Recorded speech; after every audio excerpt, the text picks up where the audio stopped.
Hello everyone, welcome back to the channel. In today's video, I'm going to show you how to log into your www.coin.com account in 2025. For that, first of all, you will have to open your web browser. You can do the same steps in your mobile device and in your web browser in your PC or laptop. So here in the search bar, you need to simply search for www.coin.com and then you will be landed on its official website. Now over here in the top right hand corner, you will see this login option. So if you have your login credentials, you need to simply click on login.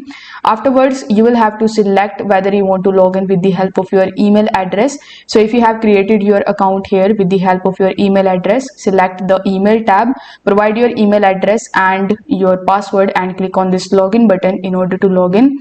Similarly, if you have created your account at www.coin with the help of your mobile number, you will have to first of all select your country code, then provide your registered mobile number and associated password of it, and then click on this login button and you need to simply just log in into your account. So these are my credentials, and as you can see, after adding these, you will have to click on login, and there you go, you have successfully logged into your www.coin account.